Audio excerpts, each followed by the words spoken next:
देश का सबसे बड़ा medical entrance exam NEET paper leak के चलते लगातार खबरों में बना हुआ है।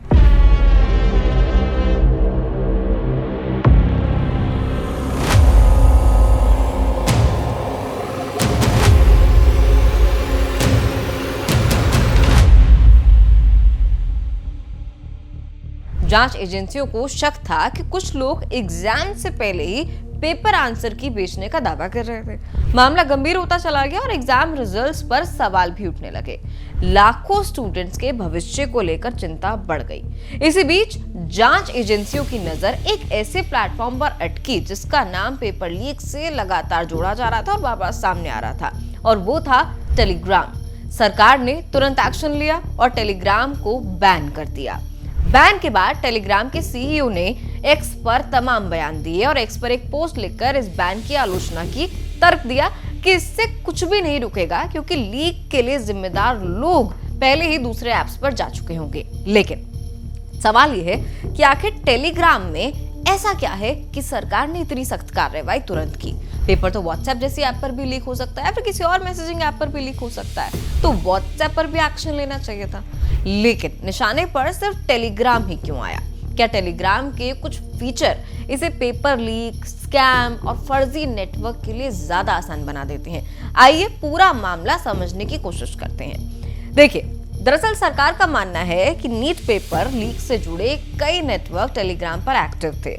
जांच एजेंसियों के मुताबिक कुछ चैनल और ग्रुप कथित तौर पर लीक पेपर और आंसर की बेचने या फिर उनके नाम पर स्टूडेंट्स के साथ फ्रॉड करने का काम कर रहे थे।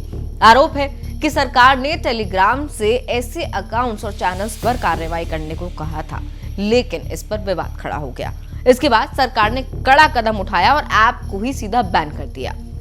अब समझते हैं कि टेलीग्राम में ऐसा है क्या जो उसे बैन किया गया और उसे व्हाट्सएप से अलग भी बनाता है। तो सबसे पहली वजह है टेलीग्राम के बड़े और फैले हुए पब्लिक चैनल्स और ग्रुप्स।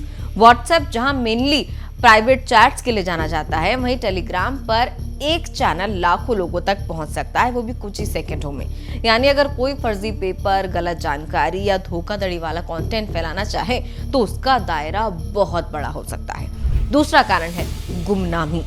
टेलीग्राम पर कई चैनल्स और ग्रुप्स के एडमिन अपनी पहचान छिपा सकते हैं। इससे जांच एजेंसियों के लिए यह पता लगाना मुश्किल हो जाता है कि ऐसे संदिग्ध चैनल के पीछे आखिर है कौन, आखिर हाथ किसका है। तीसरा बड़ा कारण है सर्च फीचर।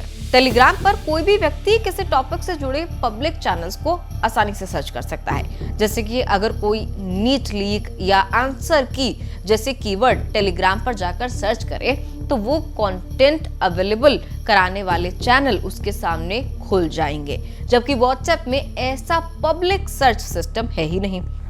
चौथा कारण है मास फॉरवर्डिंग और ब्रॉडकास्टिंग भी। टेलीग्राम पर एक मैसेज कुछ ही मिनट में हजारों या लाखों लोगों तक पहुंच सकता है। जांच एजेंसियों का मानना है कि यही फीचर सस्पिशियस नेटवर्क्स को तेजी से बढ़ाने में मदद करता है और उन्हें ताकत देता है। अब सवाल आता है कि व्हाट्सएप पर बैन क्यों नहीं लगा? उस पर भी हम मैसेजिंग करते हैं, उस पर भी हम तमाम चीजें फॉरवर्ड करते हैं, लोगों के साथ ग्रुप्स बनाते हैं। दरअसल सरकार ने पब्लिकली व्हाट्सएप को इस मामले का मुख्य प्लेटफॉर्म नहीं बताया। पहली बात, जांच एजेंसियों का दावा है कि जिन नेटवर्क्स की जांच हो रही थी उनका फोकस टेलीग्राम पर ज्यादा था। व्हाट्सएप का structure phone number based private chat और लिमिटेड ग्रुप्स पर बेस्ड है, जबकि टेलीग्राम का इकोसिस्टम ज्यादा खुला और पब्लिक है। यानी सरकार का फैसला इस आधार पर नहीं था कि कौन सा ऐप ज्यादा पॉपुलर है, बल्कि इस बेसिस पर था कि जांच के दौरान कथित तौर पर किस प्लेटफॉर्म का इस्तेमाल सबसे ज्यादा हो रहा है।